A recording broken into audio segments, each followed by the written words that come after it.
Kami nga ho pala'y nagpunta dine sa San Antonio at kami ho'y minadaanan dining palaruan. Pwede nga ho pala din sumakay sa tigre, kaya ho ako'y sumakay. At doon naman ho ako papunta sa may giraffe.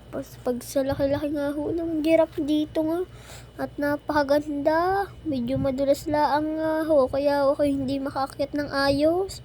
Pag sa ganda ho talaga ditong sumakay at yung mahangin. Buwan na madami ho dining puno. Ay, pag sa dami naman ho talaga dining puno ng mga niyog. Yun hong iba yung mga puno na mahangin. Kaya ho ako'y sumakay na din eh. Talaga hong napakasarap dito sumakay at ako ho'y nakaupo laang. At yan ho, kami titingnan naman ho namin yung basketballan doon. Pakiantay na laang ho. At ako ho'y uupo pa ho din eh. Pag sa dami ho talaga din yung mga upuan, mga animals.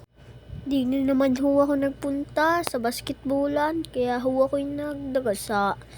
Nakikita nyo ga naman ho ang kasama kong bata. Talaga hong marunong ng mag-basketball. Ayun ho, taking naagawan ng bola. Paki-like and follow na lang po. Maraming salamat po sa panunod. Ayun lang ho.